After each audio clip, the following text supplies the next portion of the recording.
بسم اللہ الرحمن الرحیم۔ حضرت حسن رضی اللہ تعالیٰ عنہ فرماتے ہیں کہ میں نے اپنے ماموں جان سے کہا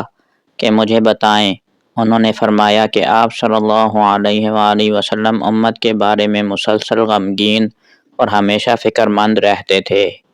کسی گھڑی آپ کو چین نہیں آتا تھا، اکثر اوقات خاموش رہتے، بلا ضرورت گفتگو نہ فرماتے تھے۔ آپ کی تمام گفتگو شروع سے آخر تک منہ بھر کر ہوتی تھی، یہ نہیں کہ نوک زبان سے کٹتے ہوئے حروف کے ساتھ آدھی بات زبان سے کہی اور آدھی بولنے والے کے ذہن میں رہی،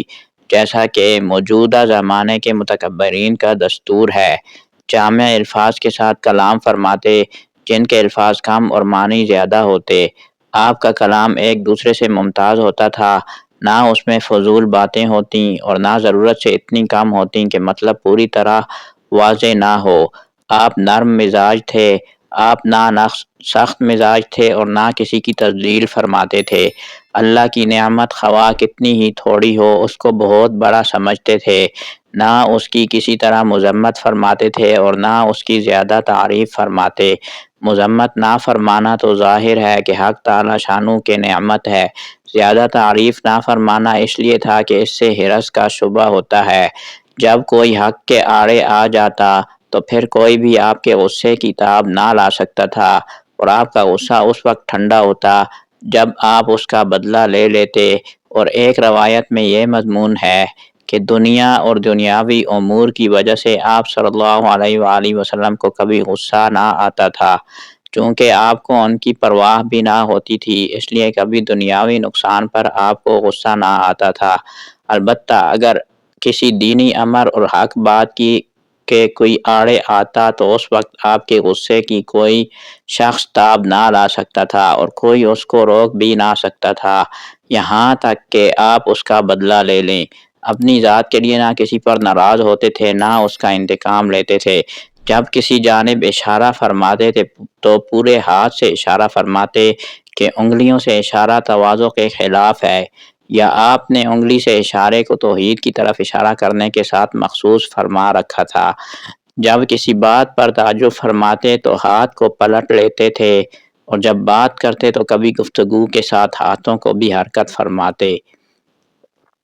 اور کبھی داہنی ہتھیلی کو بائیں انگوٹھے کے اندرونی حصے پر مارتے، اور جب کسی پر ناراض ہوتے تو اس سے منہ پھیر لیتے اور بے توجہی فرماتے یا درگزر فرماتے، اور جب خوش ہوتے تو حیا کی وجہ سے آنکھیں جھکا لیتے۔ آپ صلی اللہ علیہ وآلہ وسلم کی اکثر ہنسی تبسم ہوتی تھی، اس وقت آپ کے دندان مبارک اولے کی طرح چمکدار اور سفید ظاہر ہوتے تھے۔ حضرت حسن رضی اللہ تعالیٰ عنہ فرماتے ہیں کہ میں نے حضرت حسین بن علی رضی اللہ تعالیٰ عنہما سے حضور صلی اللہ علیہ وآلہ وسلم کی ان صفات کا ایک عرصے تک تذکرہ نہیں کیا، لیکن جب میں نے ان کے سامنے ان صفات کو بیان کیا تو مجھے پتہ چلا کہ وہ تو ماموں جان سے یہ باتیں مجھ سے پہلے ہی پوچھ چکے ہیں،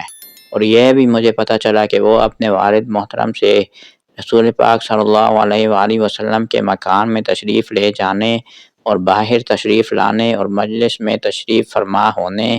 اور حضور صلی اللہ علیہ وآلہ وسلم کے طرز و طریقے کو بھی معلوم کر چکے تھے، اور ان میں سے ایک بات بھی انہوں نے نہیں چھوڑی تھی۔ چنانچہ حضرت حسین رضی اللہ تعالیٰ عنہ نے بیان کیا کہ میں نے اپنے والد حضرت علی رضی اللہ تعالیٰ عنہ سے حضور صلی اللہ علیہ وآلہ وسلم کے مکان میں تشریف لے جانے کے حالات دریافت کیے، تو انہوں نے فرمایا کہ حضور صلی اللہ علیہ وآلہ وسلم کو مکان جانے کی اللہ کی طرف سے اجازت تھی، اور آپ مکان میں تشریف رکھنے کے وقت کو 3 حصوں میں تقسیم فرماتے تھے۔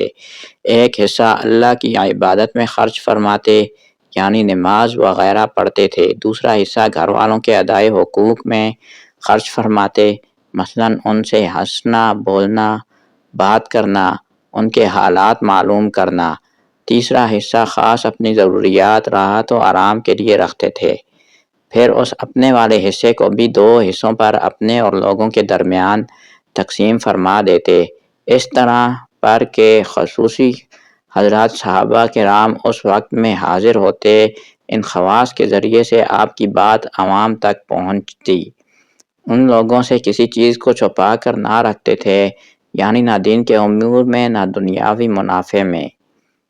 غرض ہر قسم کا نفع بلا دریغ پہنچاتے تھے۔ اور امت کے اس حصے میں آپ کا یہ طرز تھا کہ آنے والوں میں اہل فضل یعنی علم و عمل والوں کو حاضری کی اجازت میں ترجیح دیتے تھے۔ اس وقت کو ان کی دینی فضیلت کے لحاظ سے ان پر تقسیم فرماتے تھے۔ کوئی ایک حاجت لے کر آتا اور کوئی دو اور کوئی بہت ساری حاجتیں لے کر حاضر ہوتا۔ آپ ان کی حاجتیں پوری کرنے میں لگ جاتے اور ان کو ایسے امور میں مشغول فرماتے جو خود ان کی اور تمام امت کی اصلاح کے لیے مفید اور کارآمد ہوں۔ آپ صلی اللہ علیہ وآلہ وسلم ان آنے والوں سے عام مسلمانوں کے دینی حالات پوچھتے اور جو ان کے مناسب بات ہوتی وہ ان کو بتا دیتے اور ان کو یہ فرما دیتے کہ جو لوگ یہاں موجود ہیں وہ ان مفید اور ضروری باتوں کو غیبین تک بھی پہنچا دیں، اور یہ بھی ارشاد فرماتے تھے کہ جو لوگ کسی عذر، پردہ یا دوری یا شرم یا رعب کی وجہ سے مجھ سے اپنی ضرورتوں کا اظہار نہیں کر سکتے، تم لوگ ان کی ضرورتیں مجھ تک پہنچا دیا کرو، اس لیے کہ جو شخص بادشاہ تک کسی ایسے شخص کی حاجت پہنچائے جو خود نہیں پہنچا سکتا تو اللہ تعالیٰ قیامت کے دن اس شخص کو ثابت قدم رکھیں گے۔ حضور صلی اللہ علیہ وآلہ وسلم کی مجلس میں ضروری اور مفید باتوں کا تذکرہ رہتا تھا، اور ایسے ہی امور کو حضور صلی اللہ علیہ وآلہ وسلم خوشی سے سنتے تھے۔ اس کے علاوہ لا یعنی اور فضول باتیں سننا گوارا نہیں کرتے تھے۔ صحابہ رضی اللہ تعالیٰ عنہ حضور صلی اللہ علیہ وآلہ وسلم کی خدمت میں دینی امور کے طالب بن کر حاضر ہوتے تھے اور کچھ نہ کچھ چکھ کر ہی واپس جاتے تھے۔ چکھنے سے مراد امور دینیہ کا حاصل کرنا بھی ہو سکتا ہے اور کسی چیز کا کھانا بھی مراد ہو سکتا ہے۔ صحابہ حضور صلی اللہ علیہ وآلہ وسلم کی مجلس سے ہدایت اور خیر کے لیے مشعل اور رہنما بن کر نکلتے تھے۔ حضرت حسین فرماتے ہیں کہ میں نے اپنے والد سے حضور صلی اللہ علیہ وآلہ وسلم کی باہر تشریف آوری کے متعلق دریافت کیا کہ آپ باہر تشریف لا کر کیا کیا کرتے تھے،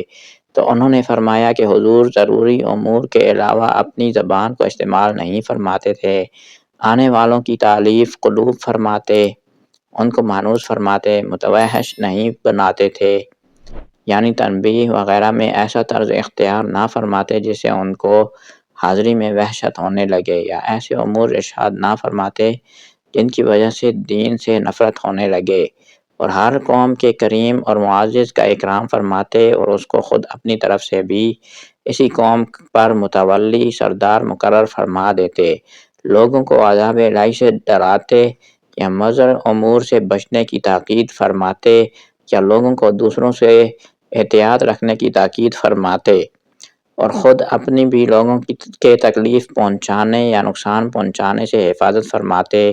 لیکن باوجود خود احتیاط رکھنے اور احتیاط کی تاکید کے کسی سے اپنی خندہ پیشانی اور خوش خلقی نہیں ہٹاتے، اور اپنے صحابہ کی خبر گیری فرماتے، لوگوں کے حالات آپس کے معاملات کی تحقیق فرما کر ان کی اصلاح فرماتے، اچھی بات کی تحسین فرما کر اس کی تقویت فرماتے اور بری بات کی برائی بتا کر اسے زائل فرماتے اور روک دیتے۔ حضور صلی اللہ علیہ وآلہ وسلم ہر امر میں اعتدال اور میانہ روی اختیار فرماتے، بات پکی اور صحیح فرماتے، نہ اس طرح کہ کبھی کچھ اور کبھی کچھ، لوگوں کی اصلاح سے غفلت نہ فرماتے کہ مبادا وہ دین سے غافل نہ ہو جائیں یا حق سے ہٹ جائیں۔ ہر کام کے لیے آپ کے ہاں ایک خاص انتظام تھا، امر حق میں نہ کبھی کوتاہی فرماتے تھے نہ حد سے